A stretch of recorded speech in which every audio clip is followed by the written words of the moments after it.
got both of our kids.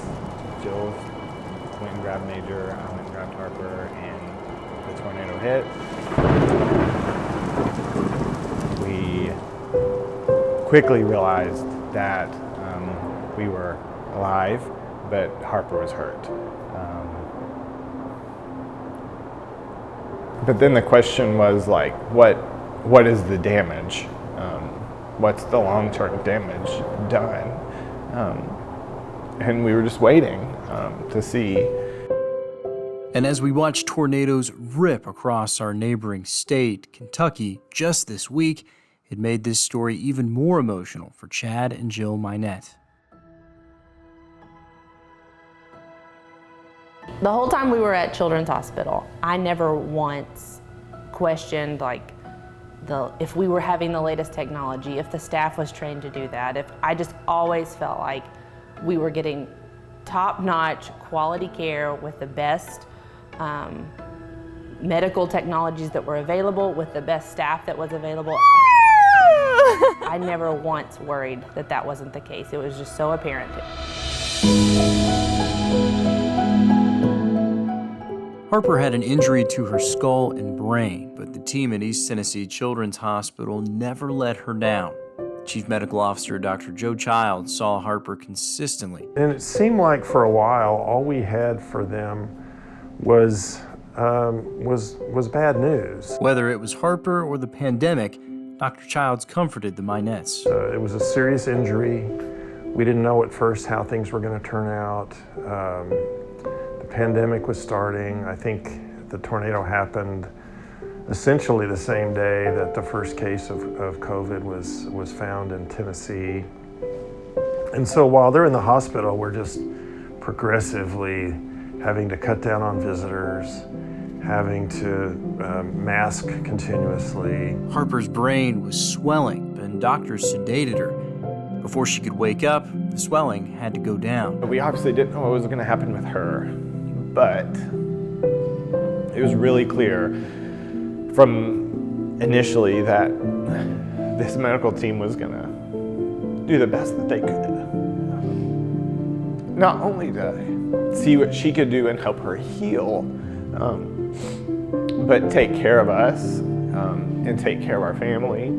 A family that didn't think it would get to celebrate Harper's birthday the day after she arrived at Children's Hospital. But her nurses changed their minds quickly. They decorated her room with frozen stuff, and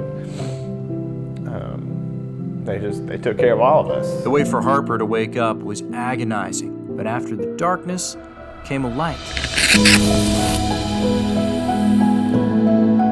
One of the first things when she woke up was her left side of her body woke up after her right side. So her injuries on the right side of her brain, and so her left side was slower to get moving. Harper slowly regained everything through a variety of Children's Hospital staff, taking her through therapy, her ability to talk, to walk, and most importantly, she never lost that beautiful personality.